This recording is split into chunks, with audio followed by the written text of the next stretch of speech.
House Committee on Legislative Franchises and its ex-officio members basically killed the franchise of ABS-CBN. Basically killed the franchise renewal bid of ABS-CBN for a fresh franchise for 25 years, and this is how the voting went. So 70 members basically voted against the franchise renewal, 11 voted for the franchise renewal. We have 2 abstentions and 2 inhibitions. We have no idea yet who voted how and how. And that is what we are waiting for. We are waiting for who voted with what vote, and then and also the 40-page committee report. Which they have, I think it was Carlos Zarate, who's the minority leader, who actually asked the committee chairman to make this report public. Again, this report is very important because this is the TWG report that was started yesterday. And this became the committee resolution, and this is actually what all the congressmen present today voted on. Yeah. Basically, the committee report, of course, we cannot go into detail or how the committee argued its report because we have not seen the report. It's 40 pages long. I don't know if any of the congressmen have already seen it. But the committee, the report was formed by the technical working group composed of 3 congressmen who are also members of the franchise committee. These are Deputy Speaker Pablo Jan Garcia, Xavier Romualdo, and for the minority, Stella Kimbo. Kimbo was the only one who voted against the report in the TWG, of course. And of course, voting against the report in the TWG actually means a support of ABS-CBN. Now, just before the vote, Deputy Speaker Pablo Jan Garcia told the committee of the TWG's findings, and the finding was that the TWG determined that the likely consensus of the committee was to disapprove the application of ABS-CBN for another franchise. It was a determination of a consensus by the TWG of the committee, but that was also questioned by members of the minority who said that if it was a consensus, they were not consulted. Yeah. So as far as we know, based of course on our conversation during the voting with our reporter who is there at the Batasan, Mean Los Baños, she did say that this report, some congressmen were actually not consulted, but it was already adopted, so we don't know what's going to happen. She also took us through possible next steps. That's also a good point. It's already moot whether or not they were consulted because they had the chance to vote anyway.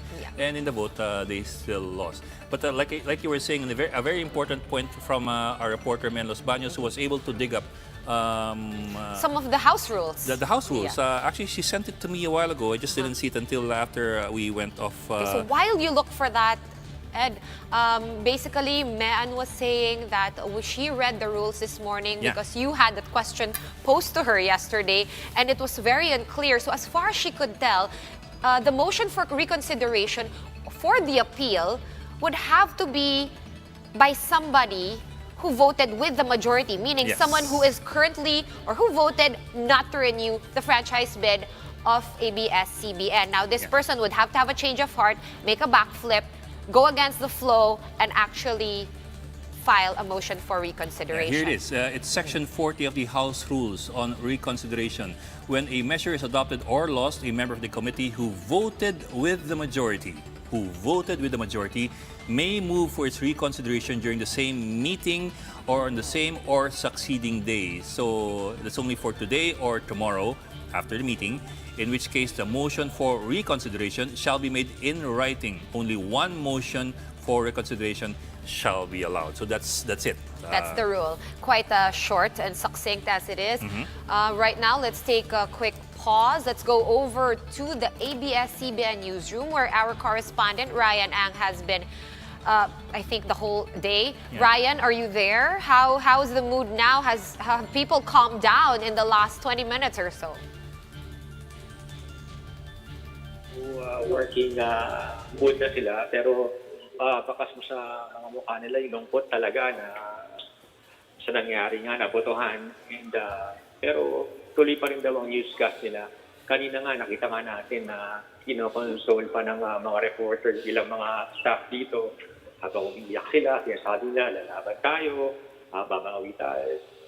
Yun ang sinasabi nila. Ryan, baka meron kang katabi dyan na pwede nating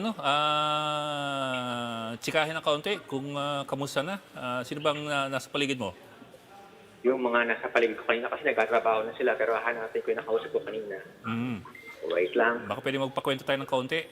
So But they're habang back to work. They're back to work. We can clearly see, Ed, from 15, 20 minutes ago, talagang iyakan, talagang sobrang down nung vibe, even though you're just watching it from the screen. Makikita mo, right now, they're back to, parang there's a more purposeful vibe. I guess they've digested this news, which I'm sure a lot of them were expecting anyway. Yeah. Well, also to be clear din naman ABS-CBN News continues to operate, although it's only broadcast na lang online and on cable. And online and on cable. On cable. So, meron pa rin silang balita. Yun lang, limited na yung kanilang Yung kanilang medium. reach. Yung kanilang Yes, medium. which is of course one other big contention kasi panahon ng pandemya and there is no reach. So as we can see naman, Ryan, medyo tahimik yung newsroom right now. We're looking at live pictures from inside the Tsaka baka pwede, ABS-CBN newsroom. baka pwedeng, Ryan, dinig mo kami? Yes, meron tayong empleyado dito, Sean, na Sige. pwede Bok, makausap. tapos kung pwede rin, maya-maya bulungan mo yung camera mo kung pwedeng medyo pumihit-pihit ng konti yung camera o kaya maglakad-lakad with the camera kung kaya lang. Anyway, sige, sino kausap mo? Yes, ma'am. Ma'am Nemo, pakikwento niyo naman sa amin. Sino yan? Naramdaman Nemo? niyo kanina, medyo... Sino yan? Yes, si Nemo po. Nemo? Nemo sino? Yes, po. Dalawis? Sino to? Yes po, Dalawis. Nemo? Si Sir Bok po, kausap niyo. Nemo, kumusta ka? Hi, Nemo. Sige po. Di po marinig. Ito po. Ito po. Sige po. Naku. Yes po. Nemo, si Linggaw to. Sir, Oh, ano Bok? hi sir. Kumusta po? Sir, masakit. Kasi sir, hindi na sakit kami mo. Natatrabaho. Hindi na nagkrito ng employees. Paano mo po yung mga pamilya sila? Pero hindi po makatarawan yung para sa amin. Yan, si Nemo. Sir, alam ko po, marami ng paraan para makapaghanap buhay. Pero sir, ito po yung 24 years. Nandito na ako sa ABS. Ito na yung pinabalatan ko. Hindi ko lahat, natuon sir, lahat ng pangarap ko. Tapos ganyan lang, kumawawala lang ako. Dahil sa mga, sabi ko na nag-iwan. Bakit po yun, sir? Hindi po katanggap po yun. Sana man po na konsensya sila. Hindi po yung mga prinsipyo lang po nila. Yung personal na prinsipyo lang po nila sa iral nila. Nemo, teka, Nemo, ano ka lang, cool ka lang dyan, cool ka lang. Po nila sa iral nila. Oh. Nemo, teka, pahinga muna. Ryan, Sorry, sir. bigyan mo si... Pero hindi po talaga. As in, ang sakit po kasi. Ryan, bigyan mo ng si Nemo, ng tubig o kaya ng panyo. Nemo, sige, pahinga ka muna kasi, sorry alam mo kung pwede ka lang yakapin ngayon pero Yes po. magkikita tayo ulit, ha? Sir, okay po. Sige. Meron Nemo, ingat. Ingat. Opo. Ha? It's good to see you again. Okay lang po, Sir Ed. Kapit ka lang dyan, ha? Opo, sir. Thank you po. Sige, Bok. Bye-bye po. Yes, sir. Ingat po. Yes, Bok, narinig mo nga po natin si Nemo na ikinukwento yung kanyang Oo. buhay. Ngayong wala na itong hindi na-approve yung franchise ng ABS-CBN. Oo. Si Nemo kasi dati kong staff yan eh. Sige, Bok ka. Okay. Medyo So, alam nakakaiyak naman natin talaga po. lahat, Bok, no? Galing kay ABS-CBN. Sige. Ryan, anong nakikita natin ngayon? Ito ba ang mga nagko-cover dyan? Yung mga from other newsrooms na pinayagan pumasok sa loob ng newsroom ng ABS-CBN? What's going on? Sean, pinayagan nga na mag-cover yung ibang mga network dito. Makikita yung may BBC, may CNN, and iba pang network. Saka may friends din dito na pumunta para mag-cover nga, para din ay maipakita sa mga tao kung ano yung nangyayari sa loob ng newsroom ng ABS-CBN habang binasa-basa nga yung voting results kanina. Okay, nabanggit mo kanina, Ryan, nung kausap ka namin na may planado silang vigil mamaya. Meron bang purpose itong vigil? Apart from, of course, magsama-sama and to commiserate with each other, meron ba silang, are they calling for something specific? Wala naman siya sinabi, pero talaga nakaplano na yung vigil para whatever is the result of yung voting nga, magkasama-sama siya sa labas para magpasalamat din sa mga sumuporta. And yun nga, para mag-usap-usap tungkol sa nangyari. Pero Ryan, may napag-uusapan na ba kung anong plano? Alam ko medyo mahirap pag-usapan ng plano in the long run, pero at least yung medium term mo. Alam mo yun, kasi nag-usapan natin ngayon ng kinakaharap ng mga empleyado eh. Yes, Bok. Ang nakausap ko nga si Nemo kanina, sabi niya nga, kung ano man yung sasabihin sa kanila ng ABS-CBN, nasusunod naman sila and may plano naman ng ABS-CBN para sa kanila. Meron ba tayong idea kung ano yung plano ng ABS-CBN para sa kanila? I'm sure the network they're prepared for any eventuality, including this, the worst case scenario for them. Well, Ryan, they're not. Nobody will I ever know, be it's prepared. really hard. You can't be too prepared, but I'm sure may nagawa sila na or may some sort of kahit rough plan kung anong mangyayari. Yes, Sean, basta malinaw lang, ituloy pa rin yung kanilang online newscast. And tatanong natin mamaya kung ano pa yung mga plano nila sa mga susunod na araw, Sean. Kung tuloy yung online newscast, would they have to, like say, cut down on staff? May ganung usapan ba? They already are. They already cutting. From what I understand, they already cut salaries. Cut salaries. Would they have to cut down up further? to 75%. Up to 75%. I've also had friends na sinabihan na rin na hindi na sila magpapatuloy sa trabaho, although hindi sila galing sa news department, Ryan. So, any other thing you're hearing on the ground? Yun pa lang naman siya ang naririnig natin. Yun nga, medyo emotional pa ba dito. Pero tuloy yung operation, makikita mo. Makikita mo yung camera.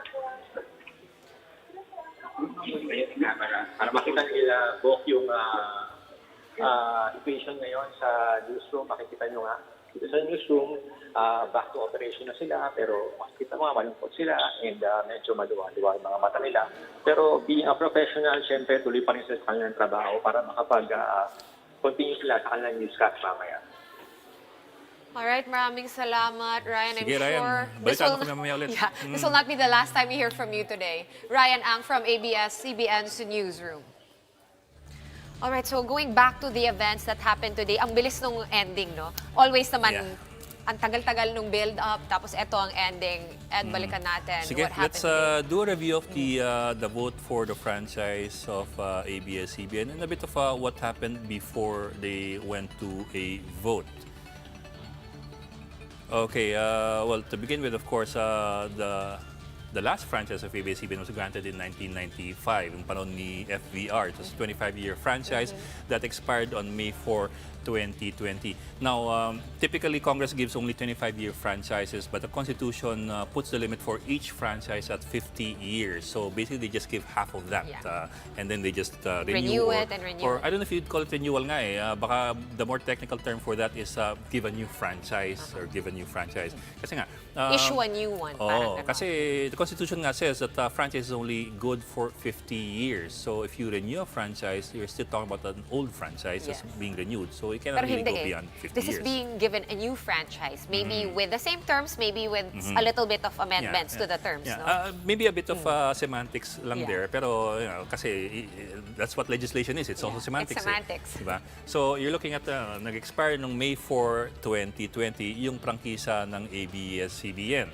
Ngayon, okay, basics. Only Congress has the authority to grant franchises. This was granted, this power granted to Congress, actually not by the Constitution, it was granted to Congress by a pre-war law, Act, I forget the number, basta it predates Before World War II. World War II. It was under the 1935 Constitution pa yun. But it's an act by the Commonwealth Congress. So only Congress grants these broadcast franchises, and 11 franchises were filed in favor of ABS-CBN for the 18th Congress. So This that's is the one current now. Congress from last year hanggang 2022. This is the 18th Congress. But Ed, again, it bears mention that I think from the 16th Congress, possibly, 15th. baka nga 15th Congress 15th. pa. Paano pa But meron sinisimulan na nag-file. nilang i-try, i-renew or humingi ng bagong prangkisa, right? So I think it was 2014 or 2015 when the first franchise renewal bid was made for ABS-CBN, but it was shelved by the Pinoy administration. Why? We don't really know. But even then, you were looking still at another, 6 years? 6 years more, 6 hanggang years. 2020. And considering how fast franchises typically move in Congress, it takes you a few weeks. So, yun, 2014, 2015, hindi na trabaho. And then 2016, that's the 17th Congress, hindi rin na trabaho. And then 18th Congress, Kailangan again, ng trabahuhin kasi malapit na. Sa kanila mag-e-expire. No? Sa 18th Congress mag-e-expire or tatama yung May 4, 2020. however, yun nga, the hearings for this franchise renewal of ABS-CBN only started in March of this year. April, May, so that's 2 months before the expiration. And may pandemya pa. And may pandemya. However kasi, sorry, why am I pronouncing it? However kasi, Congress kasi, during its first few hearings, came to an understanding with the National Telecommunications Commission that Congress can authorize the NTC to grant a provisional franchise to any broadcast company while the deliberations are Ito ongoing. yung time na lahat tayo, sige, so okay na. Diba? Ganun yung feeling natin at that time. Solved na pala. Solved na eh. May workaround. Sabi ni Speaker Cayetano, bigyan niyo na lang muna kasi medyo mahaba ang proseso, diba? Tapos may pandemya pa. So medyo nakampante lahat ng tao thinking na, okay, so bibigyan sila ng provisional franchise hanggang, naalala ko pa hanggang Halloween, October 31, di ba? To give Congress enough time to discuss and to do their congressional things in order to grant a fresh franchise. Yeah, Right? yeah. But then, and pero before that kasi that's based kasi on a DOJ resolution or opinion issued in 1991, DOJ opinion by then Justice Secretary Franklin Drilon that stated na pwedeng magbigay ng provisional franchise ang NTC habang dinidinig yung yung prangkisa. and actually, over the last probably decade or so or maybe more, we've noticed na gano'n naman talaga yung takbo ng prangkisa. So parang wala masyadong napraning, so to speak, di ba? So parang, normal yan, ganyan talaga. Kasi huwag kayong mag-alala kasi minsan mabagal talaga, hindi nag-a-align yung timelines, di ba?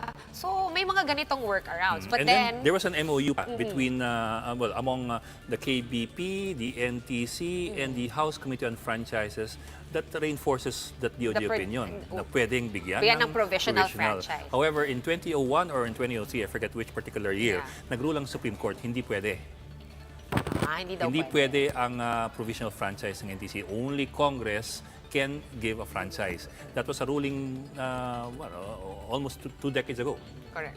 And I think naging issue rin yan, no? So nabalita rin yan and parang nagkaroon ng konting back and forth with the Speaker Cayetano. But I think in the end, parang they just agreed to just work with the provisional franchise since gano'n naman ang status In quo. fact, si Speaker Cayetano was even saying in March na yun naman pala we'll start deliberations on the ABS-CBN franchise after SONA.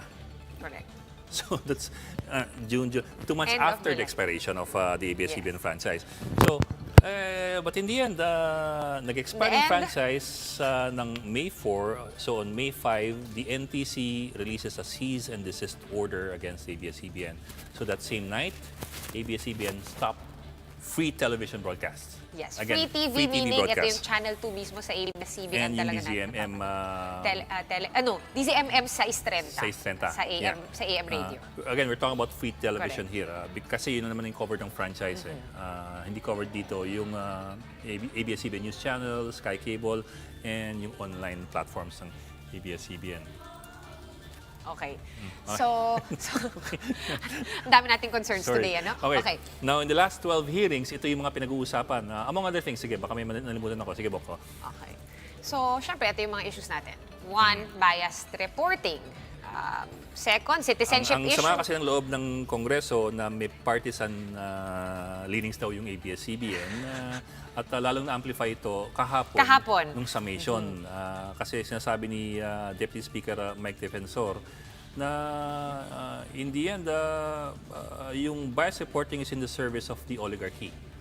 It's quite a popular term, no? Yes. In the last 4 Especially years. kahapon, no? Parang yung first tatlo na nag-speech ay puro oligarkiya, mayaman naman kayo, ganun yung mga narinig natin. So, bias reporting, I think, medyo kawing din yan dun sa hindi nila inere yung political ad ni President Duterte noong 2016, which I think we can say is one of the major root causes of this whole issue. At inako naman ng ABS yun na nagkamali sila, but at the same time, ABS also said that it also failed to air the ads of other presidential candidates as well.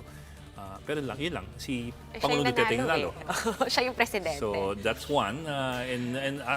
To Congressman Mike Defensor, this is a critical issue. Malaking issue sa kanya. Yung biased reporting. Reporting. And if you recall the speaker's statements yesterday, that was also a critical issue for him. For him, yes. Lumabas Yung din bias reporting. In fact, kanina we were having a discussion about the speaker's statements dun sa alleged biases. Sabi niya, ang sabi ni speaker kahapon, we agree we must deal with the larger issue of big business and media's participation and partisanship in the political process. We know there's an evil when you put these two together. But how can you put these two apart? You're looking at big business in media and big business in the political process.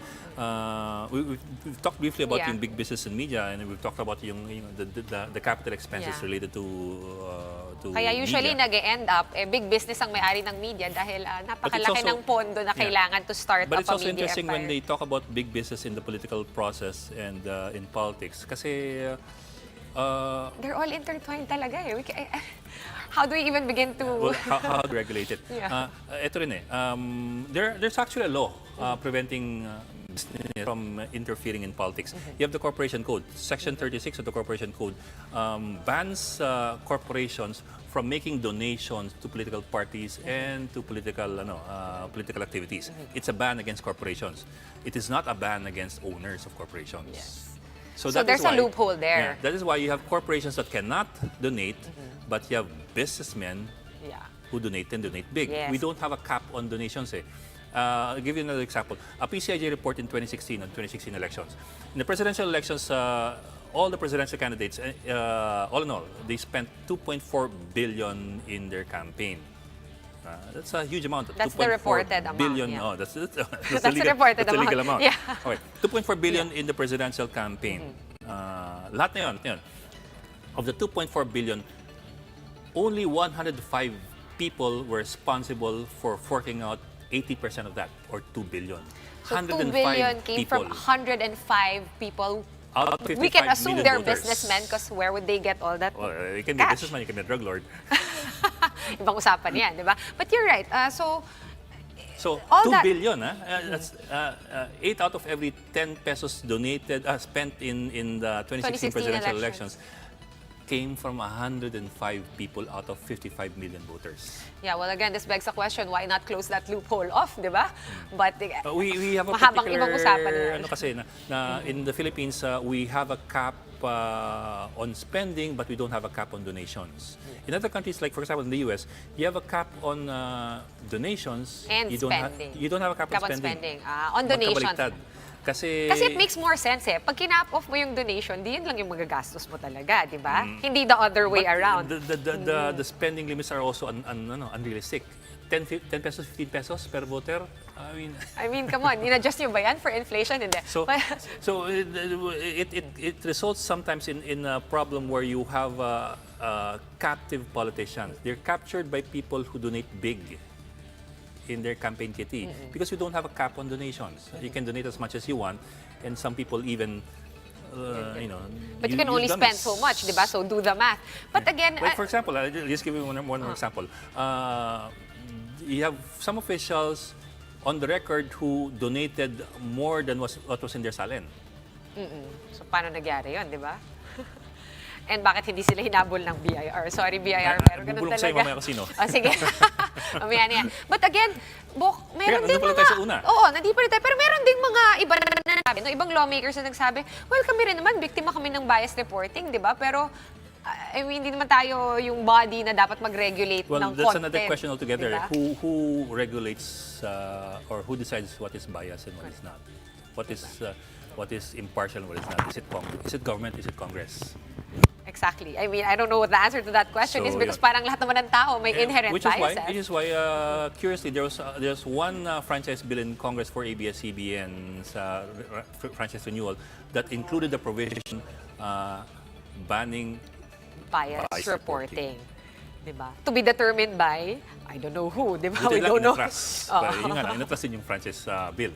Anyway, so that's one. The other one is the citizenship of Gabby Lopez. Is he Filipino? Is he American? Oh, wait, before we go to Let's this further, let's take a pause. Yes, Yeah. we have Cagayan de Oro Congressman Rufus Rodriguez on the line. Kong Rufus, Hi, sir. hello. Good afternoon, yes. Good afternoon, sir. Sir, were you part of the voting? Are you a member of the committee? No, I am not a member of the committee. Oh, so and you- I'm not also an ex-official, but I am a principal co-author. Of The one of bill the franchise for bills, yes, sir. I understand. franchise, yes, I yes, remember, yes. sir. Sir, your reaction muna. Well, we are I am complaining because the voting and the hearing this afternoon was not given to us members of Congress. I think it was only open to the members of the committee. That is not the proper procedure. A hearing of any committee should be public. It should be open to all members of Congress and also to the media and the public. So we did not receive an invitation nor given the link for a Zoom hearing. So that's the first one. Secondly, I am really grossly disappointed by this. The technical working group findings are certainly contrary to what was proven during the hearing. 12 hearings ito, very clear. On all the 8 issues, it was very clear that all these issues against ABS-CBN were found to be all without basis because ABS-CBN has complied with the Constitution, our laws, and all the regulations. That is very clear here. But in the technical working group, the majority 2-1. I'm just really happy that Estela Kimbo dissented. No? Opo. But the majority of the TWG that adopted the findings, which was the basis for the resolution, found that, for example, that Gabby Lopez could not be owners of shares of stock. How can that be when the Constitution is very clear, a Filipino citizen? The Constitution does not distinguish whether you're dual citizen or not, as long as you're Filipino. If they want to change it and to make sure that dual citizens who will not be able to own media shares, they should amend the Constitution. Ay, sir, all of sir, these things. No? Yes. Kong Ruf, if I may copy na kayo ng Oo nga, I was committee gonna report? ask, nabasa nyo na ba kung yung I 40-page have report? the findings. Pa-email naman po. I have. Kung Yes, pa-email forward naman. to Opo. Pero pa- kung if you don't mind. Andiyan na. Yeah, I will Oo. send to you. I don't have your numbers. I-text dito yung number nyo. Kasi Opo. I can forward to you or Viber. I can Opo. forward to you. I have it already. Opo. Oo. Kung anyway, What's the sticking findings. anong sticking points, like anything that lumitaw sa inyo out of the 40 pages since hindi pa namin nababasa? No, yung findings, kwan yun. I don't think it's 40 pages. The findings that were signed by the TWG findings. Okay. So, it's not 40 pages, but I'm not to send it to you. Sige po. They found that Bullet po the natin. si Gabby Lopez, and number 2, PDR's contrary sa Constitution. How can that be? When the SEC said that in 1999, this was compliant with the Constitution, a PDR is not ownership of the underlying shares of stock. Lahat yun SEC, tapos DOJ, Bureau of Immigration, Department of Labor, BIR, payroll taxes. Sa TWG findings, iba na taxes, tax evasion. Talagang wala talaga. It was really clear that they did not, binaliwala nila ang hearing. Mabuti hindi na tayo nag-hearing kung gano'n. So that is what has happened. Yeah. Kung ano po, I'll go back to the summation yesterday. May mga binitawang salita yung at least dalawang congressman na to my mind quite memorable and I suppose illuminating. Ang sabi po ni Congressman Barzaga, while the regulators may have not found anything, I'm paraphrasing lang, while the regulators may not have found anything illegal, not everything licit is honorable. So ganun na po yung palo niya kahapon. If there are no legal issues, there are social and moral considerations. So Well, that is the problem. If you cannot win on the legal, everything is to be legal because that is the fight. There was an allegation, violation of the Constitution, violation of the Common Law law, violation of the BIR, violation of labor laws. A violation So we cannot go anymore to the moral because our country is based on the rule of law. No, the law of morality, rule of law. And most of our laws are moral. So, hindi na ganun. So, to me, you're just skirting the issue by saying honorable, moral. We go to the issues, rule of law, whether there was a violation or not. If Opo. there was no violation, then clearly ABS should be given another 25 years kasi they did not violate the Constitution or the laws. So, kayong statement na yan, it will be self-serving for those who are against it. Tapos po si Congressman Marcoleta po also said that it does not matter what is the view of the Securities and Exchange Commission, the opinion of the DOJ or the Bureau of Immigration. What matters is the will of Congress. That is now where the tyranny of numbers come in. It becomes unreasonable. It becomes irrational. Just because the will of Congress is there. No, congressmen are always bound by the Constitution, by the laws and the regulations. The SEC said, ganito, under the operative fact doctrine in administrative law, everybody can depend on that particular constitutional provision or the law unless the Supreme Court changes that constitutional construction or the legal interpretation. The ABS-CBN followed what the agency said. Unless a court would declare that agency to be wrong, the ABS-CBN had followed what our agencies, which has primary jurisdiction, that's another doctrine, of the different agencies like labor, on labor laws, BIR on taxes, DOJ on citizenship, and SEC on PDR. So these other agencies, so we cannot say, we all disregard them. How can a congressman say that? We disregard all of what our government... Maputi na wala tayong gobyerno na lang tayo. Let's not have government. Let's don't have the executive department. Let's not have the BIR. Let's not have the SEC. No, we are governed by the rule of law. And we obey what our agencies has ruled until it is ruled otherwise in the Supreme Court. That is the present law. So, ginamit na lang nila yan kasi wala nga sila dyan under the law, wala ka talagang violation. As testified to, not only by ABS, as testified to by the official authorities having jurisdiction over ABS-CBN. By the regulators. By the regulators. Rufus, I just want to ask, kasi Ed and I, we've been discussing since yesterday no, about yung possibility na pwede mag-file ng motion for reconsideration. But as we just found out kanina, just to clarify, because I know you're very familiar with rules. Yes. Sandala din yan dati. Oo, exactly. I know, Kong Rufus. Kaya, some clarity here. Possible ba na may mag-file ng motion for reconsideration in favor of ABS? But we understand it has to be somebody Who voted for the majority. with the majority who has to backflip.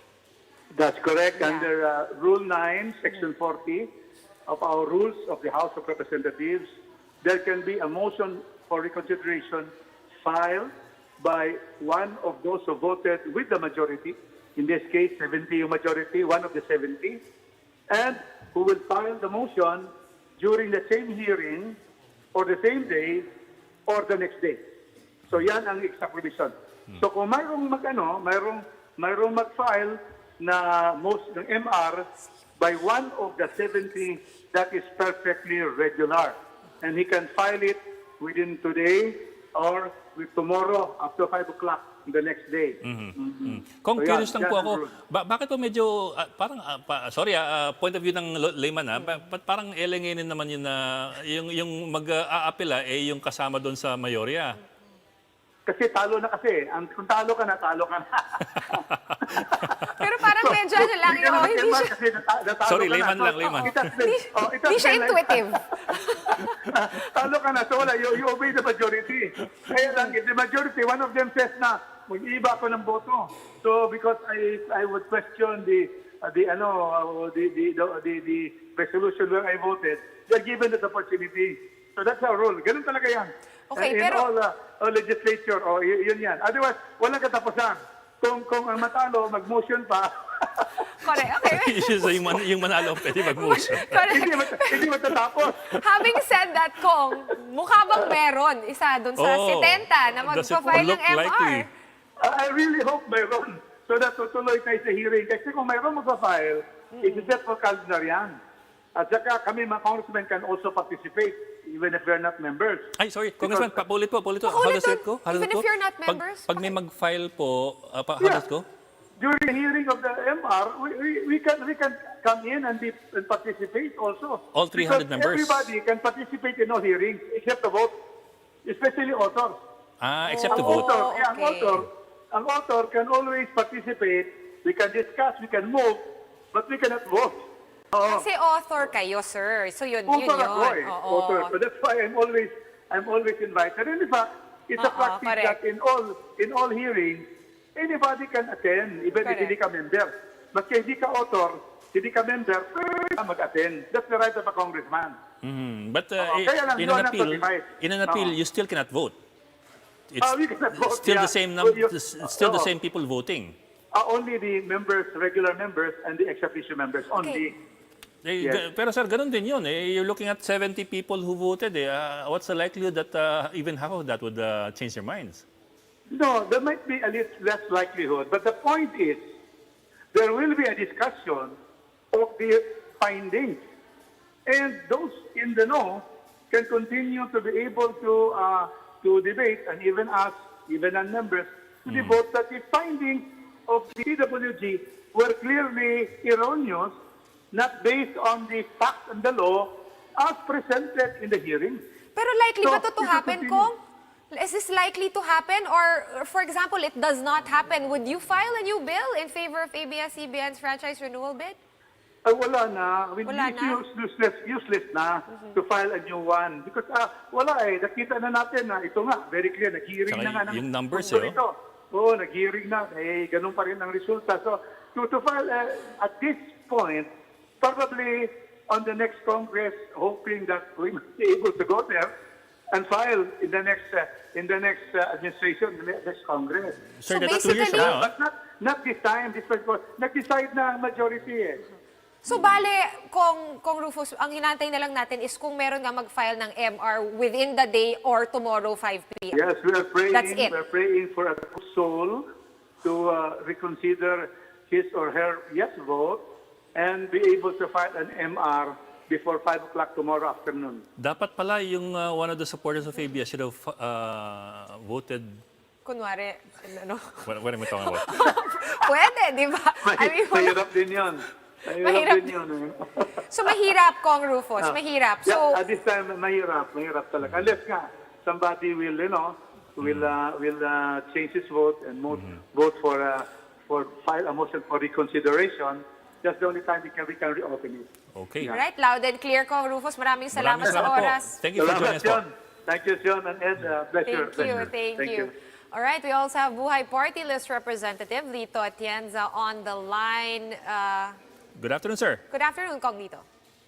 Hello. Hi, sir. Of course, you've heard the news and you've heard what happened. Of course. I followed it. Opo. I followed it to the last letter and last second.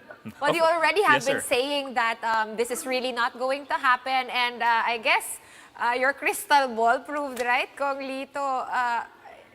Yeah, what do you have to say about all this? I told Ed last night, I hope I'm wrong, but the writing is on the wall. I see the hand of Speaker Cayetano. No matter how he hides it, I see their handwriting is his. Hindi maganda, hindi maganda. Very depressing. Hindi nila inisip yung mga tao magugutom at yung mga milyon-milyon na mawawala ng kaligayahan. And in the middle of the pandemic, they did all of this. And yet, he had the gall to preach yesterday to tell us that everything has a time. What May do you mean, panahon. Kong Lito, when you say you can clearly see that this is Speaker Cayetano's handwriting on the wall? Can you tell us a bit more about that? Alam nyo, kahapon, the biggest factor that I was able to discern when he was delivering his magnum opus. Sumali siya sa summation, hindi naman siya kasali. Bakit magsasama rin? Hindi naman siya kasali sa hearing. But I said in the program of Ed last night, I noticed, sinabi niya, ang issue rito, kung papayagan niyo ng oligarch, magmamayari ng TV network, the biggest TV network, and to continue with his big business. So here, why did he include that issue when that was not discussed? Kung yun ang issue, pero hindi yun eh. The issue was something else. So why did Speaker Cayetano say that? I'm sure yan ang ginamit niya convincing reason in his talks with his people na isipin niyo kailangan buwagin natin ang mga oligarchy. Ayun ang ayoko kay Speaker eh. Sinigundaan po niya yung sinabi ni Congressman Defensor kahapon dun sa summations na it's an issue of the issue of bias is related or linked daw to the issue of oligarchs and their interests in politics and in mass media. Ed, I am sorry to say this, it's the other way around. Si Defensor is an echo of Speaker Cayetano. Nag-usap sila. Ito ang ating ilalabas na issue. Meron pang drama si Defensor eh. Next time, the next hearing will be about Meralco. Awa-awa mga tao. Nakita ko yung drama. I asked the question again. In today's voting, how come they never even announced the names of those who voted for the cancellation of the franchise? How come? An all-important issue, tatago niyo mga identity. Lalabas at lalabas yan. Huwag kayong magtago sa likod ng palda. I think kung kaya na natin i-extrapolate, no, based on the 11 lawmakers listahan who ho kami voted ng 11 no. bumoto for the franchise. Oo, ang source natin dito is yung 70 ang ano yung Yeah, correct. So, we Yung wala can pang guess. pangalan We already have the list kung sino yung 11 lawmakers who voted no to the denial or or in short, who supported ABS-CBN. And this is according to Rep. Sara Elago. So bakit nga, Kong, hindi natin makita kung sino yung 70 who voted not to support? Nakatago nga, Sol. Nakatago. They don't want to identify themselves para sila makapili. Any Nakatalok idea, doon. Kong, sino yung dalawang abstention and dalawang inhibitions? Hindi ko alam. I cannot. In fairness to all, they should have announced the names of who voted for what. yeah. Pag kinahihiya mo ang boto mo, Open voting. there's something wrong with your vote and your conscience. Alright, Kong You'll Atienza. be proud. Yes. Kong Atienza, you said nga no, na Cayetano, you think Speaker Cayetano had a hand in the junking of the franchise, and then his echo is Mike Defensor. But he clearly denied this. He said walang pressure, walang... Yun ang ayoko eh. Iba yung sinabi niya, pero iba naman yung ginawa niya eh. Kaya, I'm sorry, but I have no respect for people who cannot stand by their word. Can you give us some reason? So, sir, because it comes out now, no offense, of course, that it's he said, she said, right? But what makes you say that he really had a hand in this? Well, from what I hear, hindi naman ako bingi. At ako naman hindi bobo. May common sense ako. Pangalawa, from what I heard from him, I said, iba ang mga pinag-usapan, last minute meron ka ilalabas na issue. Parang tapos na yung boxing ni Manny Pacquiao. Biglang sumunto ka na naman. Paano sasagutin yung element na yun? Na it is an issue between an oligarch who should be booted out. Oo. Nabasa niyo na ba, Anyway. Kong Lito, nabasa niyo na ba yung report ng TWG, which is also the committee May- resolution? Hindi nga pinasa kanina eh. An all important issue like this, the whole nation is interested. Hindi man lang pinasa yung resolution. Yun lamang pinaka-title, rejection. Tapos sila nung pa, kunyari, pero sila mga drama kanina eh. What does that mean? Ano ibig sabihin ng on the table?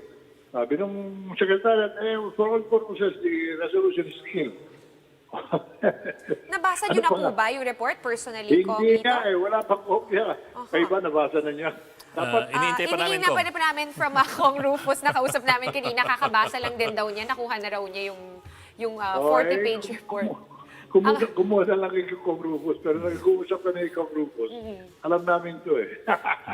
Kong, ano po, si Speaker Cayetano yesterday, at least on the surface, tried to broaden the discussion by bringing in other concepts such as yung oligarchy and yung big business participation in the political process, big business participation in media, and all these things. In fact, what he said was this, we agree that we must deal with the larger issue of big business and media's participation and partisanship in the political process.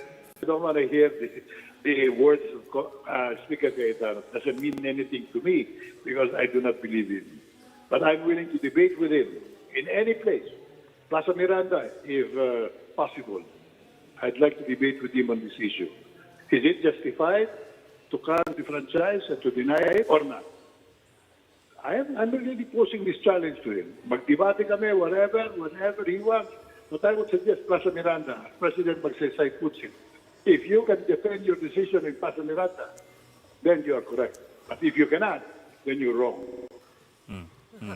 Kong, teka, moving forward po, what do we do next? I mean, what's next for everybody? Whether it's Congress, whether it's media, whether it's ABS-CBN, where do we head from here?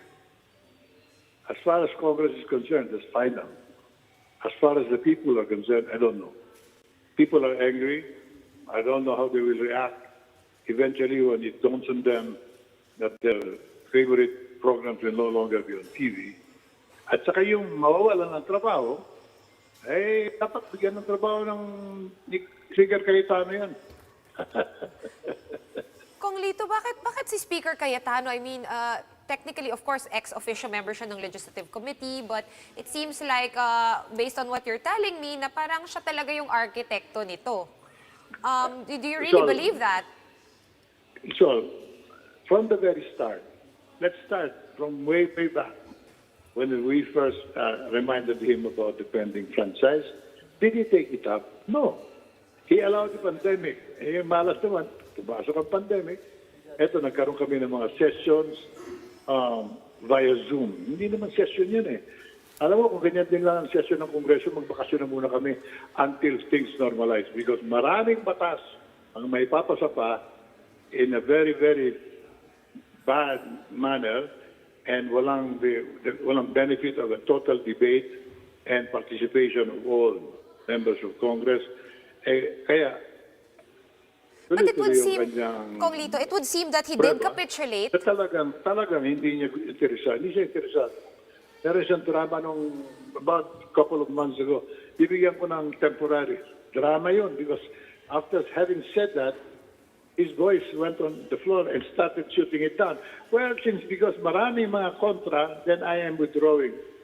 If you don't see that's all, I cannot convince you. Because But it would blind seem, cannot see because they cannot see. Kong I Lito, can see and I will always say what I see. yes, but Kong Lito, we do remember then na at some point parang he seemed to have a change of heart.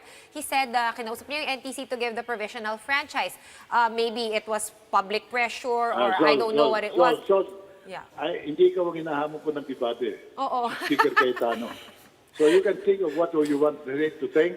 You cannot convince me that Cayetano is behind all of this. I will stand by it, and as I've said, I challenge him to a public debate. Ganito On na the lang, issue. Kong. Is there anything that you can do as in your capacity? I know you're not part of the committee, but is there anything you can do in your capacity to move this further? Maybe kahit it's indirect, like maybe to close some of the loopholes. No, for Or- the record, I will write Speaker Cayetano. I'll prepare the letter officially objecting to the decision of the committee. What he does to my letter, it's up to him. But I would expect an answer from him. Dahil alam ko ang Kongreso dapat nakikinig. Kaya papasiyan. Hindi naman sila nakinig eh. Dahil kung nakinig sila, dapat narinig ang taal yung mga argumento ni Marcoleta, ni Remulla, ni Defensor, at ni Barsaga. But wouldn't this be... Saka nakakita korte na nagkaroon ng trial, walang napatunayan yung accuser, tapos ang verdict guilty. Pero- Papayag ba ang tao sa ganyan? Kung is there a venue to appeal this case? Kasi in the end, it comes down to a vote. I mean, when all the arguments are said and done, it becomes a numbers game in Congress. Alam mo, Ed, if it's a fair situation and the speaker is not interested, the plenary can take this up. But I will not waste my time with the plenary because he will not allow it anyway. Eh, bakit pa kami magsasaya ng panahon? Bakit ako? Rather than waste time on the asking for plenary discussion, I am challenging him in public debate. If he beats me in that debate, I retire from politics. If I beat him in that debate, he's forever doomed. Pero Kong, like you said, you're gonna write a letter, you challenge him to a debate, but you also already said wala na, it's final na, di You're ba? putting words in my mouth. I am writing in my letter to appeal the To decision, appeal. not to Correct. challenge him to a debate. Correct, To sir. But appeal you the also decision. said na parang it's final as far as Congress is concerned. So, Of course. what else can we look forward to? Is there something? Yeah. Makinig ka naman. Kung hindi, isarap ko na itong telepono. I am saying, final, since it is the speaker whom I believe is behind this. If he was not behind it, then the plenary can be given a chance to talk about it later in a broader 305 members participating manner. But since it is Speaker Cayetano, he will not grant it. Sayang lang ang pagod natin. Frankly, I'm exasperated, I'm disappointed, I'm also angry. We're Okay. with you on that. Thank you very much for your Maraming time. salamat po. Thank you. Congressman Thank you. Lito Thank you, Ed. Atienza. Thank you, sir. So much happening today. So much Okay. emotion, so much anger.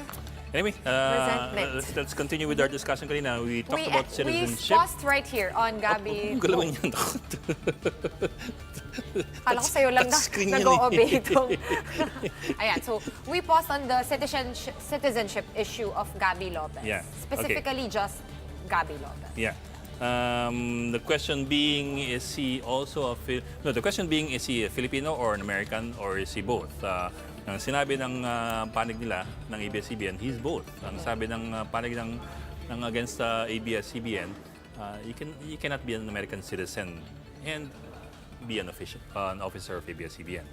Yes, but he's But also... ang sabi ng DOJ Yes. at ang sabi ng BI, pwede. Pwede.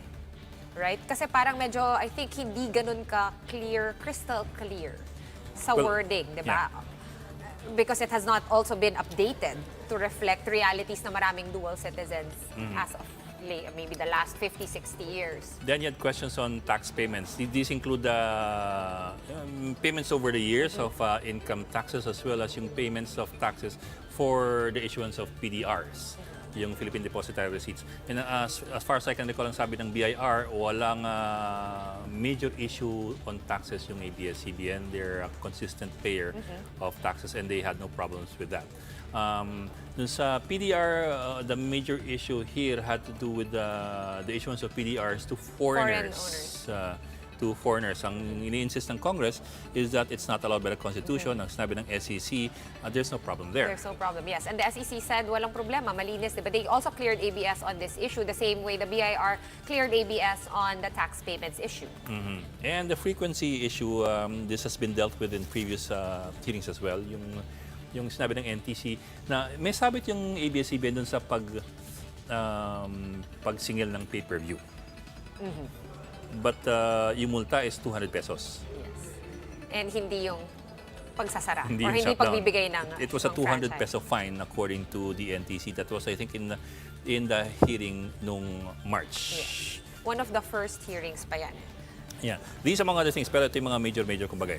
So, yun. So, I think as Kong Rufus said nga kanina, we actually had mga 11 issues on the table for ABS-CBN in the 12 hearing days that these were discussed. So, ngayon nga, lumabas nga, vote of 70 versus 11 versus 2 versus 2.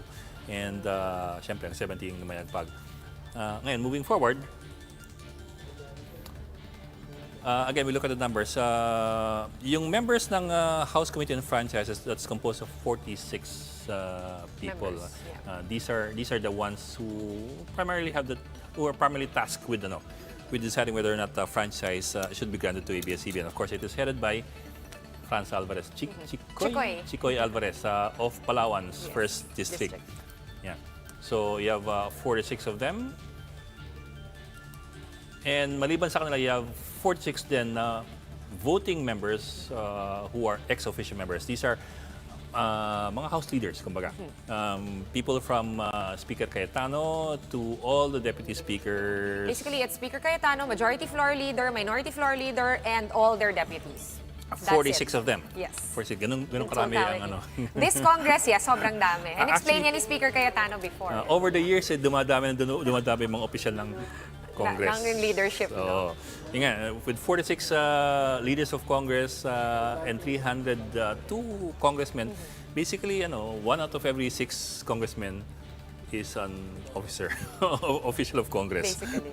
So- And dumadami rin yung votes na kailangan makuha. Now, I guess if you're talking about numbers games, sometimes this is a good thing and sometimes this is a bad thing. It just really depends.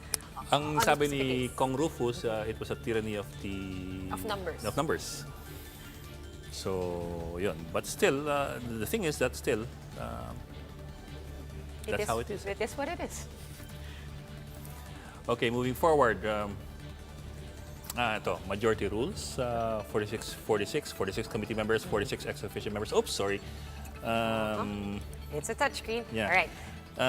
Ang binibilang lang dun sa majority is the number of people present who cast their votes. So, with 85 voters, the passing score would have been 40...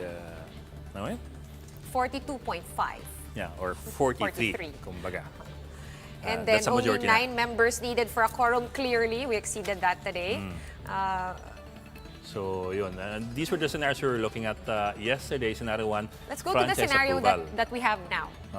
Which is not this scenario. But this is sige. also important kasi this sige, this also shows to you why it's difficult to pursue a new franchise bill. That's Kasi right. actually, what you're talking about pa lang now is a committee level Committee approval level. or disapproval. It's only the first step in a long tortuous step.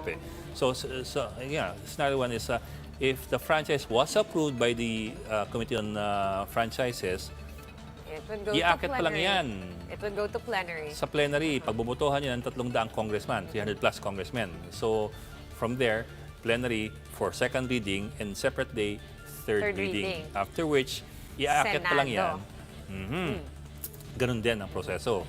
You go to committee, then you go to plenary. Again, second reading, third reading. Since it's not an urgent bill certified by Malacanang, you have to have it separately done.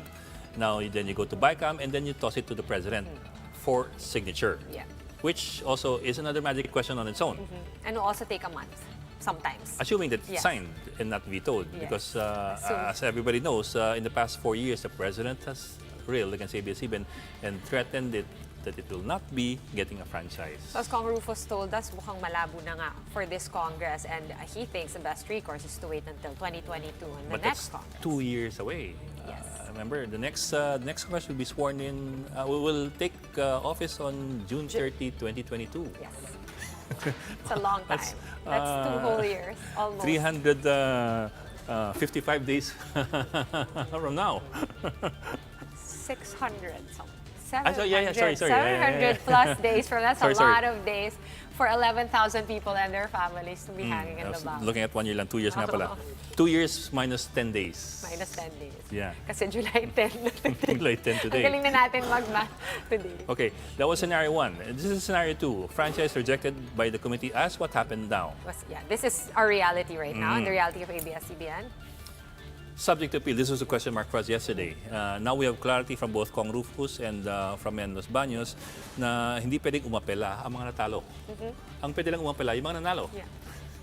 And di lang yun, may deadline pa. Medyo counterintuitive, di ba? Oo, counterintuitive talaga. And may deadline sila hanggang bukas ng 5 p.m. Oo. Same day today or tomorrow, which ends at 5 p.m. Because it says in the rules nga na you have to file it today, after Or the the vote, day. or the same day, or the next day. subsequent day. Yeah. And that's it. that's and again, like we said nga kanina, hindi pwedeng umapela yung natalo. Kailangan niya nanalo. So Pwede marami mo siyang pala kailangan nanalo. dahil kailangan niya maghunos dili, kailangan niya magbago ng isip, kailangan niyang labanan yung, I guess, the rest of the people that voted the same way that he or she did, di ba? So we don't know. even if you assume that that happens, that somebody suddenly decides na, teka, magbabago Oo isip nga, ko. gagawin ko to, oo. Sino na lang 69, sasama ako dun sa 11, magiging 12 ako, pang 12 ako. You still have to overturn the other 69. Yes.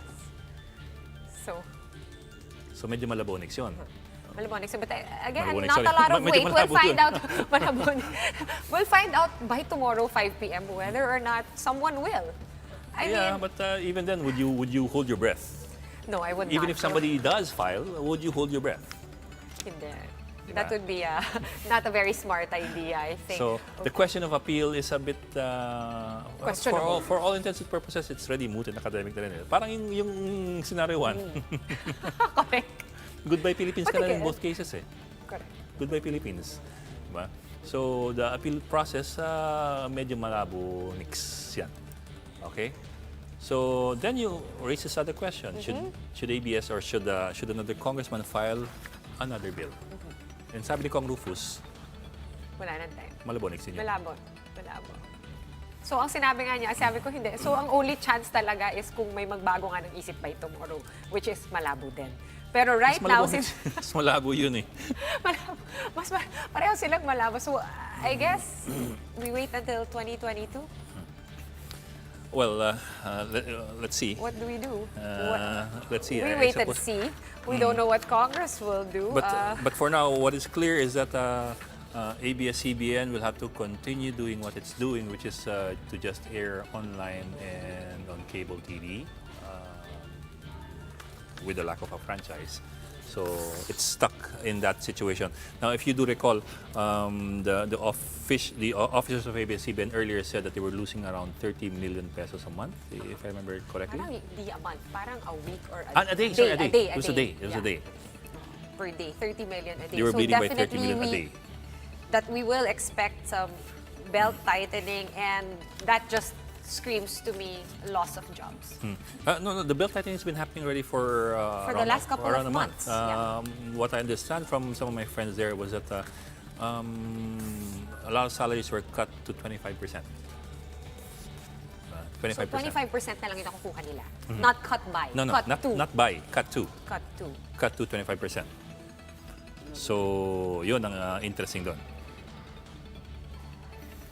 And yun nga, if you do recall, ang sabi ni ABS-CBN Chairman Katigbak, Carlo Katigbak, by August, they will have to start laying off people.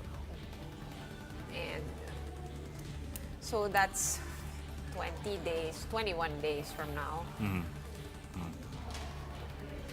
It's So truly that's what we have right now. In the meantime, Congress has already adjourned. I'm not sure if Congress is adjourned, but I think we have, yes, we do have on the phone Congressman Rodante he's on the Marcoleta. phone. Congressman Marcoleta, good afternoon. Good afternoon. Congressman Marcoleta, can you hear us? Yeah, good afternoon. Congressman Marcoleta, can you hear us? Yes, I think he Yeah, I can. can hear you loud and clear. But Let's just get the audio We can barely fixing. hear him. Can we fix our audio so we can hear each other properly? Mahirap mag-interview po ng hindi nagkakarinigan. Sir, Naka-loudspeaker ayun sir. na eh. Yan sir, yes sir. Ayun, I can hear okay. you. We can hear you fine now, That's better, sir. That's better. Thank you very much, sir, for joining us this afternoon. Sir, first of all, your thoughts on the vote today? I was surprised. You were surprised, sir? about what, sir? I didn't know that. I thought it was a close fight. You did not expect a sweep, sir. Is that what you're saying? Yeah, ang akala ko dito, mga kung sakaling manalo yung ebidensya na aking nakalap, palagay ko, ang alam ko, mga 10 ang diferensya lang ganun. Pero dito, masyadong malaki yung agwat. Oo nga po 70 versus 11 ang Yeah. naging botohan. Sir, meron na po ba kayong kopya ng committee report o yung committee resolution ng TWG? Meron na yata, Ed, pero ako wala akong kopya. It can be obtained from the committee. Well, we were hoping kasi if you could run us through dun sa committee report kung ano po yung findings. Dahil po we've talked to some congressmen who as you would understand, object to the findings of the committee. What is that, Ed? We were hoping po that you could run us through the committee report and its findings kasi po we've talked to some congressmen who object to the findings of the committee. That's why we wanted to ask you about the findings of the committee po. No, ganito yun, Ed. The committee report, you are talking of the resolution. The resolution po ng TWG. Yeah, nagkaroon ng voting sa resolution. Opo, And opo. then, doon na kinuha yung actual vote because there were 70 who voted yes, denying the franchise of ABS-CBN. Opo. Kong Marcoleta, nakonsulta ba kayo nung TWG before they wrote the report or while they were composing the report? Lahat naman kami bibigyan ng draft na resolution. Yes, sir. Pero yung question ko po is, before po lumabas itong report, nakonsulta po ba kayo nung TWG? Meaning na, did they call you? Did they ask you questions? Before they actually wrote the report, sir? Hindi, ganito yung proseso namin. Ilang gagawa nung i-consolidate nila yung mga napagtalunan dito, and then they will have to do a resolution. Pagkatapos, every member who is authorized to vote, bibigyan nila ng kopya. As a matter of fact, we were given copy. Palagay ko, ako nabigyan ako ng kopya early in the morning. Kaya nabasa ko na kagad before I went to Congress. Good. So you were able to read it na, sir. Sir, could you run us through yung salient points? Ano po yung findings, kumbaga? So basically, it was based on evidence presented during the 12-day hearing. What about it, sir? Sige po, sige po. Okay lang po. Sige po. You were What saying. about the evidence po, sir? That already came out in the last 12 hearings. Can you walk us through that and talk us through that? Are you not familiar with the evidence? Sir, ang tanong po ni Sean, ano po yung ebidensyang, yung mga tumatayong talagang matimbang na ebidensyang nakalap ninyo sa hearing na nagsasabing lumabag sa batas? Siguro, bigyan na lang kita nung kopya nung summation Opo. ko kasi medyo mahaba yun. Actually po, I was listening to you yesterday. I was listening to you and to Congressman Barzaga as well. Let me put it this way na lang po. Tama ho ba ang intindi ko doon sa sinabi ninyo ni Congressman Barzaga na bagamat walang nakita na major violations yung mga regulator ng gobyerno sa ABS-CBN? I did not say that. Well, let me put it this way, sir. Let me read you the quotes from Congressman Barzaga. I cannot speak for Congressman Yes, sir. Yes, sir. Barzaga. I'm reading you quotes from both you and Congressman Barzaga. From No, I can Congressman only Barzaga first. speak for myself. Sige po, go ahead po. Yes, sir. Go Wala ahead, sir. po sinabi na walang malaking pagkakasala. Wala po sinabing ganon. Go ahead, sir. You have to ask the question. Okay, sir. Sige, sir. Sir, this is what you said. It does not matter what is the view of the SEC, the opinion of the DOJ, and the Bureau of Immigration. What matters is the will of Congress. And I suppose that is correct. Because they invited representatives from DOJ, Securities and Exchange Commission, Bureau of Immigration, at pinagtatanong sila kung tama yung ganitong dokumento, tama yung ganitong klaseng aksyon. Lahat ng mga sinabi nila, these are only persuasive. For example, when we were talking about the citizenship of Mr. Gabi Lopez, sabi nila, si Mr. Lopez now is a Filipino citizen. But that is their opinion. Yes, sir. Kasi, ang sinasabi nila because the father and the mother of Mr. Lopez are Filipino citizens.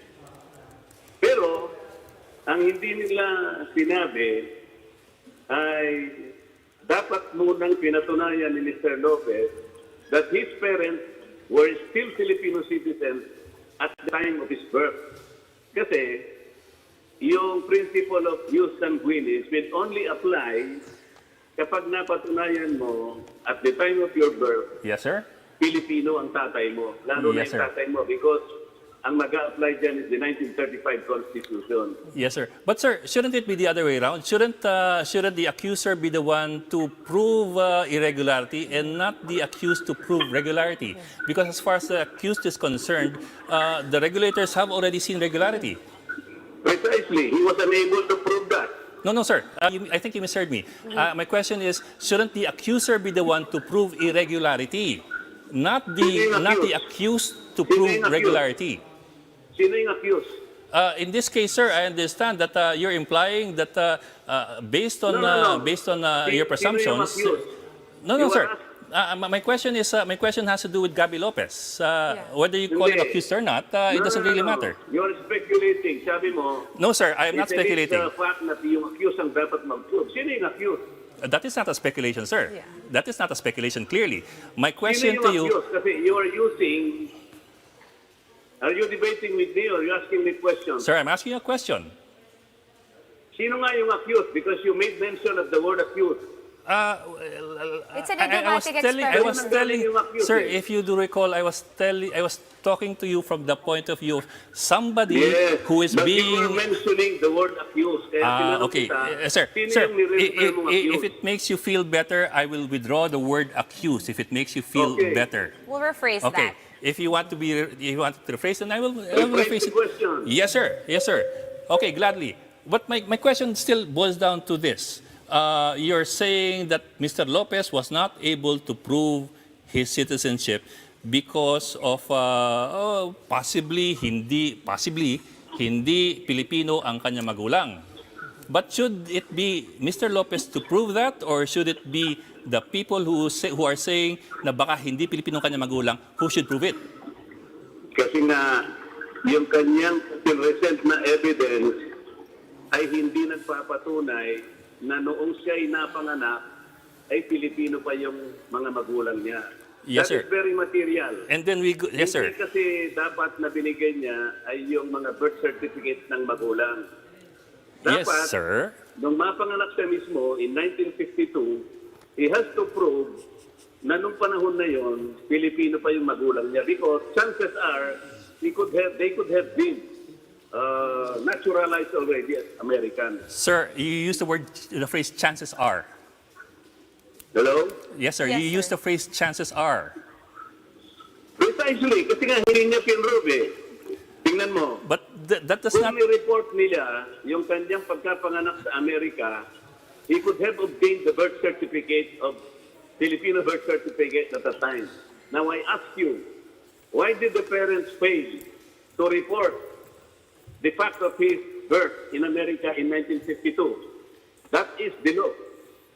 And then when Gabi Lopez is already in his, let's say, age of discretion, hindi rin niya na-report.